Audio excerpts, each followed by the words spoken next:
CM ಕುರ್ಚಿ ಮತ್ತೆ KPCC ಅಧ್ಯಕ್ಷರ ಕುರ್ಚಿ ಬಗ್ಗೆ ಸುದ್ದಿ ಇದೆ. ಸಿದ್ದರಾಮಯ್ಯನವರು ದೆಹಲಿ ಯಾತ್ರೆ ಮತ್ತೆ ಕೈಗೊಂಡಿದ್ದಾರೆ. ದೆಹಲಿಗೆ ಇವತ್ತು ನಾಳೆ ನಾಡಿದ್ದು 2 ದಿನಗಳ ಕಾಲ ದೆಹಲಿ ಪ್ರವಾಸದಲ್ಲಿದ್ದಾರೆ. ಎಐಸಿಸಿಯ ಅಧ್ಯಕ್ಷರು ಖರ್ಗೆ ಅವರನ್ನ ಭೇಟಿ ಮಾಡ್ತಾರೆ, ಹಾಗೆ ಹೈಕಮಾಂಡ್ ಅನ್ನ ಭೇಟಿ ಮಾಡೋ ಸಾಧ್ಯತೆ ಇದೆ. ರಾಹುಲ್ ಗಾಂಧಿ ಅವರನ್ನ ಕಳೆದ ಬಾರಿ ಭೇಟಿ ಮಾಡಿರಲಿಲ್ಲ, ಈ ಬಾರಿ ಭೇಟಿ ಮಾಡೋ ಸಾಧ್ಯತೆ ಇದೆ. ಜೊತೆಗೆ ಡಿ.ಕೆ. ಶಿವಕುಮಾರ್ ಅವರು ಕೂಡ ದೆಹಲಿ ಯಾತ್ರೆ ಕೈಗೊಂಡಿದ್ದಾರೆ. ಅದೊಂದು ವಿಶೇಷ. ಕುರ್ಚಿ ಕಾದಾಟ ಎಲ್ಲಿಗೆ ಬಂದು ನಿಲ್ಲುತ್ತೋ, ಕೆಪಿಸಿಸಿ ಅಧ್ಯಕ್ಷರ ಕುರ್ಚಿ ಚೇಂಜ್ ಆಗತ್ತಾ ಅಥವಾ ಸಿಎಂ ಕುರ್ಚಿ ಚೇಂಜ್ ಆಗತ್ತಾ, ಹೈಕಮಾಂಡ್ ಏನು ಹೇಳುತ್ತೆ ಗೊತ್ತಿಲ್ಲ. ಅದ್ರ ಬಗ್ಗೆ ಸುದ್ದಿ ಇದೆ.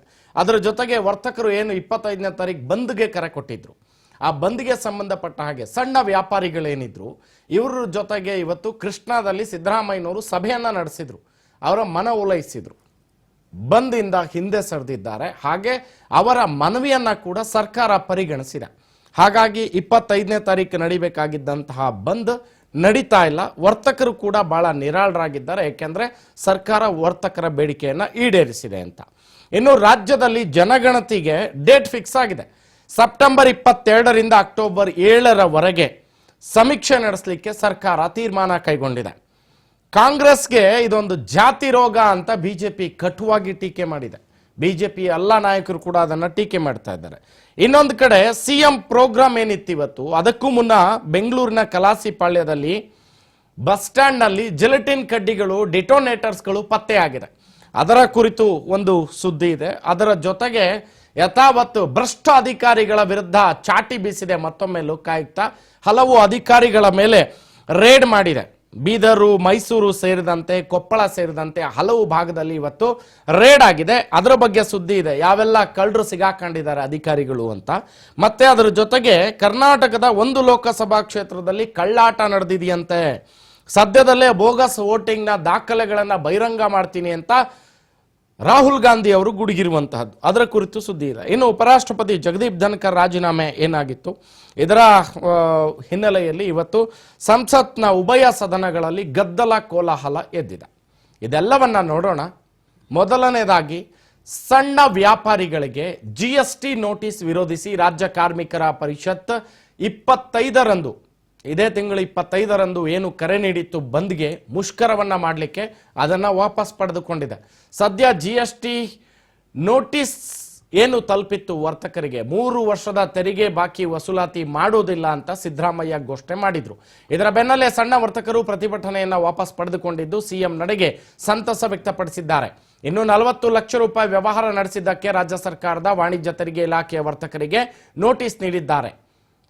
ಭಾರಿ ಟೀಕೆ ವ್ಯಕ್ತವಾದಂತಹ ಬೆನ್ನಲ್ಲೇ ಸಿದ್ದರಾಮಯ್ಯ ಇಂದು ತೆರಿಗೆ ಇಲಾಖೆಯ ಅಧಿಕಾರಿಗಳು ವರ್ತಕ ಸಂಘದ ಪ್ರತಿನಿಧಿಗಳ ಜೊತೆ ಸಭೆಯನ್ನ ನಡೆಸಿದ್ರು. ವರ್ತಕರ ತೆರಿಗೆ ಹಣವನ್ನ ಮನ್ನಾ ಮಾಡಲು ತೀರ್ಮಾನಿಸಲಾಗಿದೆ ಅಂತ ಹೇಳಿದ್ರು.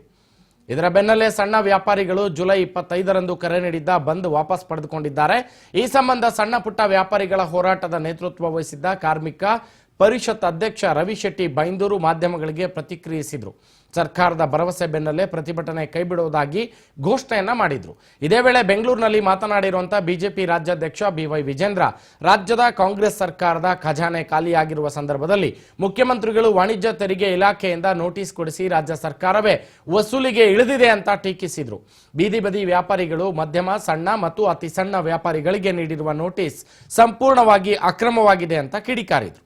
ವರ್ತಕರು ಏನು ಈ ಮುಷ್ಕರಕ್ಕೆ ಕರೆ ನೀಡಿದ್ರು, ಇದೇ ತಿಂಗಳು ನಾಳೆ ಎಲ್ಲ ನಾಡಿದ್ದು 25ನೇ ತಾರೀಕಿಗೆ ಬಂದ್ಗೆ ಕರೆ ಕೊಟ್ಟಿದ್ರು.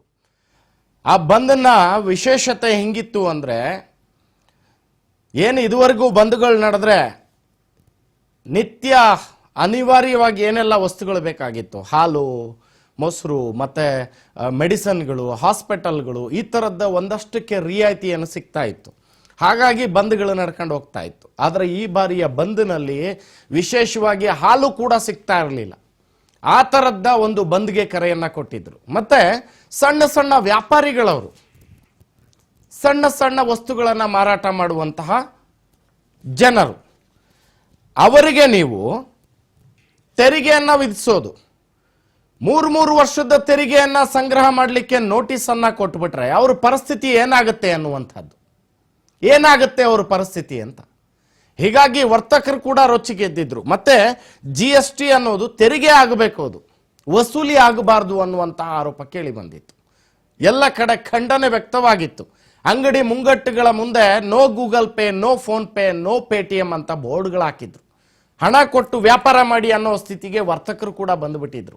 ಯಾಕಂದ್ರೆ ದಿನನಿತ್ಯದ ಚಿಕ್ಕ ಚಿಕ್ಕ ಅಂಗಡಿಗಳು 6,000 5,000 ರೂಪಾಯಿ ಇಟ್ಕೊಂಡು ಆ ಒಂದು ವಸ್ತುಗಳನ್ನು ಖರೀದಿ ಮಾಡಿ, ಅಲ್ಲಿ ಖರೀದಿ ಮಾಡಿದಾಗೂ ತೆರಿಗೆ ಕಟ್ಟಿರ್ತಾರೆ. ಇಲ್ಲಿ ಬಂದು ಮಾರಿದ ಮೇಲೆ ಬಂದಂಥ ಲಾಭದಲ್ಲೂ ತೆರಿಗೆ ಕಟ್ಟಬೇಕಂದ್ರೆ ಯಾವ ಥರದ ಪರಿಸ್ಥಿತಿಗೆ ಒಬ್ಬ ವರ್ತಕ ಹೋಗ್ಬಿಡ್ತಾನೆ ಅನ್ನುವಂಥದ್ದು. ಇದೆಲ್ಲವನ್ನ ಗಮನದಲ್ಲಿಟ್ಕೊಂಡು ನಿಜಕ್ಕೂ ಕೂಡ ವರ್ತಕರ ಸಂಘ ಬಹಳ ಅರ್ಥಪೂರ್ಣವಾಗಿ ಸರ್ಕಾರದ ಗಮನ ಸೆಳೆಯಲು ಯಶಸ್ವಿ ಆಯ್ತಾ ಅಂತ. ಯಾಕಂದ್ರೆ ಸರ್ಕಾರ ಇವತ್ತು ಅವ್ರನ್ನ ಕರೆದು ಸಭೆಯನ್ನ ನಡೆಸ್ತು, ಚರ್ಚೆಗಳಾಯಿತು, CMಗೆ ಮನವರಿಕೆಯನ್ನ ಮಾಡಿಕೊಡ್ಲಾಯಿತು. ಇದೆಲ್ಲ ವಿಚಾರಗಳನ್ನ ಪೂರ್ಣವಾಗಿ ಮನಗಂಡಂತಹ ಮುಖ್ಯಮಂತ್ರಿ, ರಾಜ್ಯ ಸರ್ಕಾರ ಇವತ್ತು ಒಳ್ಳೆ ನಿರ್ಧಾರಕ್ಕೆ ಬಂತು. ಸದ್ಯಕ್ಕೆ 40 ಲಕ್ಷಕ್ಕಿಂತ ಜಾಸ್ತಿ ವ್ಯಾಪಾರ ಯಾರು ಮಾಡ್ತಾ ಇದ್ದಾರೆ, ತೆರಿಗೆ ಅಂಥವರಿಗೆ ನೋಟಿಸನ್ನು ನೀಡಲಾಗಿತ್ತು ಅನ್ನುವಂತಹ ಸ್ಪಷ್ಟೀಕರಣದೊಂದಿಗೆ ಸಭೆಯನ್ನು ನಡೆಸಿದ್ರು. ಇದರ ಜೊತೆಗೆ ಸಭೆಯಿಂದ ಹೊರಬಂದಂತಹ ವರ್ತಕರು ಕೂಡ ಬಹಳ ಖುಷಿಯಾಗಿದ್ರು. ನಮ್ಮ ಬೇಡಿಕೆಯನ್ನು ಸರ್ಕಾರ ಈಡೇರಿಸಿದೆ, ಹಾಗಾಗಿ ನಾವು ಬಂದ್ ನಡೆಸೋದಿಲ್ಲ ಅನ್ನುವಂತಹ ಮಾತನ್ನು ಕೂಡ ಹೇಳಿತು. ಇದೆಲ್ಲದರ ಮಧ್ಯೆ ಇನ್ನು ವಿಪಕ್ಷ ಬಿಜೆಪಿಯ ರಾಜ್ಯಾಧ್ಯಕ್ಷರು ಹೇಳ್ತಾ ಇದ್ರು, ಈ ಒಂದು ವ್ಯವಸ್ಥೆ ಏನಿತ್ತು, ನೀವು ನೋಟಿಸನ್ನು ಸರ್ವ್ ಮಾಡಿರೋ ರೀತಿ, ಹಾಗೆ ಇದರಲ್ಲಿ ಸರ್ಕಾರ ನಡೆದುಕೊಂಡಿರೋ ರೀತಿ ಯಾವುದು ಕ್ರಮಬದ್ಧವಾಗಿಲ್ಲ ಅಂತ. ಸರ್ಕಾರ ಖಜಾನೆಯಲ್ಲಿ ಹಣನೇ ಇಲ್ಲ, ಸರ್ಕಾರದ ಖಜಾನೆಯಲ್ಲಿ ಹಣನೇ ಇಲ್ಲ. ಹಾಗಾಗಿ ಸರ್ಕಾರ ಈ ಥರದ ಒಂದು ಪ್ರಕ್ರಿಯೆಗಳಿಗೆ ಕೈ ಹಾಕಿದೆ ಅನ್ನುವಂತಹ ನೇರವಾದ ಆರೋಪವನ್ನು ಬಿಜೆಪಿಯ ರಾಜ್ಯಾಧ್ಯಕ್ಷರಾಗಿರುವಂತಹ ವಿಜೇಂದ್ರ ಅವರು ಮಾಡಿರುವಂತಹದ್ದು. ಇದೆಲ್ಲದರ ನಡುವೆ ಚಿಕ್ಕ ಪುಟ್ಟ ವ್ಯಾಪಾರಿಗಳು ಕೂಡ ನೆಮ್ಮದಿಯ ನಿಟ್ಟುಸಿರನ್ನು ಬಿಟ್ಟಿರುವಂಥದ್ದು. ಇದೆಲ್ಲ ನೋಡ್ತಾ ಇದ್ರೆ ವಿಜಯ್, ಎಲ್ಲೋ ಒಂದು ಕಡೆ ಚಿಕ್ಕ ಪುಟ್ಟ ವ್ಯಾಪಾರಿಗಳ ಮೇಲೆ ಈ ಥರದ ತೆರಿಗೆ ಅಸ್ತ್ರ ಬ್ರಹ್ಮಾಸ್ತ್ರವಾಗಿ ಪರಿಗಣಿಸ್ಬಿಟ್ಟಿತ್ತ ಅಂತ. ಸರ್, ಈಗ ತಾವು ಹೇಳಿದ್ರಿ ವಿರೋಧ ಪಕ್ಷದ ನಾಯಕರು, ಅದರಲ್ಲೂ ರಾಜ್ಯ BJP ಅಧ್ಯಕ್ಷರು ವಿಜೇಂದ್ರ ಅವರ ಒಂದು ಹೇಳಿಕೆಯನ್ನು ತಾವು ಕೋಟ್ ಮಾಡಿದ್ರಿ. ಅವರಿಗೆ ಗೊತ್ತಿದೆಯೋ ಗೊತ್ತಿಲ್ವೋ, ಅವರೊಬ್ಬ ರಾಜ್ಯದ ಶಾಸಕರು, ಹಿರಿಯ ರಾಜಕಾರಣಿ, ಮತ್ತು BJP ಪಕ್ಷದ ರಾಜ್ಯಾಧ್ಯಕ್ಷರು. ಅವ್ರಿಗೆ ಇದರ ಅರಿವಂತೂ ಇದ್ದೇ ಇರುತ್ತೆ. ಯಾಕೆಂದರೆ ಅವರು ಕೋಟಿ GST ಕಟ್ಟೋರು, ಅವ್ರದ್ದು ಸಾಕಷ್ಟು ವ್ಯವಹಾರಗಳಿದೆ, ವ್ಯಾಪಾರ ವಹಿವಾಟಿದೆ, GSTಯನ್ನು ತುಂಬತಕ್ಕಂಥ ವ್ಯಕ್ತಿಗಳವರು. ಅವ್ರಿಗೆ ಗೊತ್ತಿರುತ್ತೆ ನಾವು GST ಅಂತ ಕಟ್ಟಿದರೆ ಅದರಲ್ಲಿ ಎಷ್ಟು ಭಾಗ ಕೇಂದ್ರಕ್ಕೆ ಹೋಗುತ್ತೆ, ಎಷ್ಟು ಭಾಗ ರಾಜ್ಯಕ್ಕೆ ಬರುತ್ತೆ ಅಂತ ಗೊತ್ತಿರುತ್ತಲ್ವ. ಗೊತ್ತಿದ ಮೇಲೆ ಈಗ ರಾಜ್ಯದ ಬೊಕ್ಕಸ ಖಾಲಿ ಆಗಿದೆ ಅಂತೇಳಿ ಈ ರೀತಿ ಪ್ರಯೋಗ ಮಾಡೋಕ್ಕೆ ಹೊರಟಿದ್ದಾರೆ ಕಾಂಗ್ರೆಸ್ ಅವರು ಅಂತ ಟೀಕೆ ಮಾಡೋದೇನಿದೆಯಲ್ಲ, ಅದೆಷ್ಟರ ಮಟ್ಟಿಗೆ ಸರಿ? 100 ರೂಪಾಯಿ ಇವ್ರು ವಸೂಲಿ ಮಾಡಕ್ಕೆ ಹೋದ್ರೆ ಅದರಲ್ಲಿ 50 ರೂಪಾಯಿ ಇವ್ರಿಗೆ ಹೋಗಿರುತ್ತಲ್ವಾ, ಕೇಂದ್ರಕ್ಕೆ ಹೋಗುತ್ತಲ್ವಾ, ಇನ್ನು 50 ರೂಪಾಯಿ ಮಾತ್ರ ಇವ್ರು ಇಟ್ಕೊಳ್ಳೋಕೆ ಸಾಧ್ಯ ಅಲ್ವಾ. ಆ್ಯಂಡ್ GST ಕೌನ್ಸಿಲ್ನ ಅಧ್ಯಕ್ಷರು ಯಾರಿರ್ತಾರೆ ಅವ್ರಿಗೆ ಗೊತ್ತಿದೆ ಯಾರಂತ. ಕೇಂದ್ರ ಹಣಕಾಸು ಸಚಿವರೇ GST ಕೌನ್ಸಿಲ್ನ ಅಧ್ಯಕ್ಷರಾಗಿರ್ತಾರೆ. GST ನಿಯಮಗಳಲ್ಲಿ ಯಾವುದೇ ಮಾನದಂಡಗಳನ್ನು ರೂಪಿಸುವ ಸಂಪೂರ್ಣ ಅಧಿಕಾರ ಇರುವಂಥದ್ದು ಕೇವಲ ಕೇಂದ್ರ ಸರ್ಕಾರಕ್ಕೆ ಮಾತ್ರ, ಅದರಲ್ಲೂ ಕೇಂದ್ರ ಹಣಕಾಸು ಇಲಾಖೆಗೆ ಮಾತ್ರ. ಸೊ ಹಂಗಿರಬೇಕಾದ್ರೆ ಇವತ್ತು ರಾಜಕೀಯವಾಗಿ ಏನೋ ಟೀಕೆ ಮಾಡಬೇಕು ಅಂತ ಟೀಕೆ ಮಾಡಬಾರ್ದು. ಅಥವಾ ಯಾವುದೋ ಒಂದು ವಿಚಾರ ಬಂದಾಗ, ಇವತ್ತು ಈ ವಿಚಾರದಲ್ಲಿ ರಾಜ್ಯದ ಏನು ಕಾಂಗ್ರೆಸ್ ನಾಯಕರು ಏನು ಹೇಳ್ತಾ ಇದ್ರು, GST ಅನ್ನೋದು ಕೇಂದ್ರಕ್ಕೆ ಸಂಬಂಧಪಟ್ಟಿದ್ದು, ಆ ನೋಟಿಸ್ ಕೊಟ್ಟಿರೋದು ಕೇಂದ್ರ ಕೊಟ್ಟಿರುತ್ತೆ, ನಾವು ಸಂಬಂಧ ಇಲ್ಲ ಅಂತ ಇವರು ಕೈ ತೊಳ್ಕೊಳ್ಳಂಗಿಲ್ಲ. ಯಾಕೆಂದ್ರೆ ಅದರ ಭಾಗ ಇವರು 50 ರೂಪಾಯಿ ತಿಂತಾರೆ 100 ರೂಪಾಯಲ್ಲಿ, ಅದರ ಭಾಗ 50% ಅವರು ತಿಂತಾರೆ 100 ರೂಪಾಯಿ 50 ರೂಪಾಯಿ, ಇಬ್ರಿಗೂ ಕೂಡ ಇದರ ಭಾಗ ಇದೆ. ಆದರೆ ಇಲ್ಲೂ ಕೂಡ ನೀ ಹತ್ತಂಗ್ ಮಾಡು, ನಾ ಸತ್ತಂಗ್ ಮಾಡ್ತೀನಿ ಅಂತ ಈ ನಾಟಕ ಬೇಡ. ಮುಖ್ಯಮಂತ್ರಿಗಳು ಇವತ್ತು ಸಭೆ ಮಾಡಿದ್ರು. ಪ್ರಮುಖವಾಗಿ 2 ಸಭೆಗಳಾಯಿತು. ಒಂದು ವರ್ತಕರ ಸಂಘಗಳ ಪ್ರಮುಖರ ಜೊತೆ ಒಂದು ಸಭೆ ಆಯಿತು. ಇನ್ನೊಂದು ಈ ತೆರಿಗೆ ಇಲಾಖೆ ಅಧಿಕಾರಿಗಳಿದ್ದಾರಲ್ಲ, ವಾಣಿಜ್ಯ ತೆರಿಗೆ ಇಲಾಖೆ ಅಧಿಕಾರಿಗಳು, ಅವ್ರ ಜೊತೆ ಕೂಡ ಒಂದು ಸಭೆ ಆಯಿತು. ಮೊದಲನೇದಾಗಿ ವರ್ತಕರ ಭಾಗ ಅಂದ್ರೆ ಈ ವ್ಯಾಪಾರಿಗಳಿದ್ದಾರಲ್ಲ, ಸಣ್ಣ ಪುಟ್ಟ ವ್ಯಾಪಾರಿಗಳು, ಅವರ ಒಂದು ಭಾಗದ ಅಹವಾಲುಗಳು ಏನಂತೇಳಿ ಮುಖ್ಯಮಂತ್ರಿಗಳು ಆಲಿಸಿದ್ರು. ಅದರ ಅನುಸಾರ ತೆರಿಗೆ ಆಫೀಸರ್ಗಳ ಹತ್ರ ಕೂಡ ಚರ್ಚೆ ಮಾಡಿದ್ರು, ಯಾವ ಆಧಾರದ ಮೇಲೆ ನೀವು ತೆರಿಗೆ ಹಾಕಿದ್ದೀರಿ ಅಂತ, ಮತ್ತು ಇದಕ್ಕೀಗ ಮುಂದೆ ಏನ್ ಕ್ರಮ ತಗೊಳ್ಬಹುದು ಅನ್ನುವಂತ ಒಂದು ಸಲಹೆಗಳನ್ನು ಪಡ್ಕೊಂಡು ನಂತರ ಅವ್ರು ಹೇಳಿದ್ರು ಖಂಡಿತವಾಗ್ಲೂ ರಾಜ್ಯ ಸರ್ಕಾರದಿಂದ ಏನ್ ಸಹಾಯ ಮಾಡಕ್ಕಾಗುತ್ತೋ ಅದನ್ನ ಸಹಾಯ ಮಾಡ್ತೀವಿ ಅಂತ, ಮತ್ತು ಕೇಂದ್ರಕ್ಕೂ ನಾವು ಕೂಡ ಒಂದು ಪತ್ರ ಬರಿತೀವಿ ಅಂತ. ಸೊ ಈ ನಿಟ್ಟಿನಲ್ಲಿ ಸದ್ಯ ಮುಖ್ಯಮಂತ್ರಿ ಸಿದ್ದರಾಮಯ್ಯನವರು ಇವತ್ತಿನ ಎರಡೂ ಭಾಗದ ಸಭೆಗಳನ್ನು ಆಲಿಸಿದ ಬಳಿಕ ಪತ್ರಿಕಾಗೋಷ್ಠಿಗಳಿಗೆ ಅವರು ತಿಳಿಸಿದಂತ ಒಂದು ವಿಚಾರ, 3 ವರ್ಷದವರೆಗೂ ಕೂಡ ರಿಯಾಯಿತಿಯನ್ನ, ಅಂದ್ರೆ 3 ವರ್ಷದವರೆಗೂ ಇವಾಗ ಏನು ತೆರಿಗೆಗೆ ನೋಟಿಸ್ ಕೊಟ್ಟಿದ್ದಾರೆ, ಸುಮಾರು 40 ಲಕ್ಷ UPI ವಹಿವಾಟು ಮೀರಿದಂತ ಹೆಚ್ಚು ಕಡಿಮೆ 9,000 ಜನರಿಗೆ ನೋಟಿಸ್ ಹೋಗಿದೆ ರಾಜ್ಯದಲ್ಲಿ. 40 ಲಕ್ಷ 3 ವರ್ಷದಲ್ಲಿ ಅವರ ವ್ಯಾಪಾರ ವಹಿವಾಟು UPI ಮೂಲಕ ಆಗಿರಬೇಕು ಅಂತವರು ನೋಟಿಸ್ ಹೋಗಿದೆ.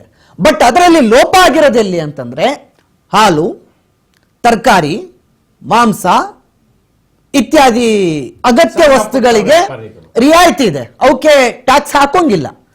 ಆ ಟ್ಯಾಕ್ಸ್ ಗಳಿಗೆ ರಿಯಾಯಿತಿ ಕೊಡಬೇಕಾಗಿತ್ತು, ಆ ರಿಯಾಯಿತಿ ಕೊಡುವ ಮಾನದಂಡ ಇದರಲ್ಲಿ ಎಲ್ಲಿ ತಗೊಂಡಿದ್ದೀರಿ? ಹಾಲಿಗೆ ಟ್ಯಾಕ್ಸ್ ಇಲ್ಲ, ಮಾಂಸಕ್ಕೆ ಟ್ಯಾಕ್ಸ್ ಇಲ್ಲ, ತರಕಾರಿಗೆ ಟ್ಯಾಕ್ಸ್ ಇಲ್ಲ, ಹಣ್ಣಿಗೆ ಟ್ಯಾಕ್ಸ್ ಇಲ್ಲ, ಹಣ್ಣಿಗೆ ಟ್ಯಾಕ್ಸ್ ಇಲ್ಲ, ಇದಕ್ಕೆ ಯಾವುದಕ್ಕೂ ತೆರಿಗೆ ತಗೊಳ್ಳಂಗಿಲ್ಲ. ಇವುಗಳಿಗೂ UPI ಪೇಮೆಂಟ್ ಮಾಡಿ ಜನ ಖರೀದಿ ಮಾಡಿರ್ತಾರೆ, ಅಲ್ಲೂ ನೀವು ಟ್ಯಾಕ್ಸ್ ವಿಧಿಸಿದ್ದೀರಿ.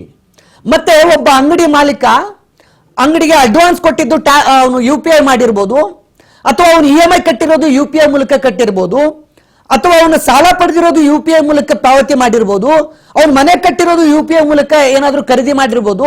ಸೊ ಎಲ್ಲ ಒಂದು ಪೇಮೆಂಟ್ ಅನ್ನ ಅವನು ಒಂದೇ ಸ್ಟ್ರಕ್ಚರ್ ಅಲ್ಲಿ ಮೇಂಟೈನ್ ಮಾಡಿರ್ತಾನೆ. ಈ ಕಾರಣಕ್ಕಾಗಿ ಅವನ ಎಲ್ಲ ಒಟ್ಟಾರೆ ಖರ್ಚು ವೆಚ್ಚಗಳನ್ನ ನೀವು ನೋಡಿದಾಗ 3 ವರ್ಷದಲ್ಲಿ 40 ಲಕ್ಷ ಸಾಮಾನ್ಯವಾಗಿ ಅತಿ ಸಣ್ಣ ವ್ಯಾಪಾರಿ ಕೂಡ ಆಗಿರುತ್ತೆ. ಸೊ ಹೀಗಾಗಿ ಇದು ಸರಿ ಇಲ್ಲ.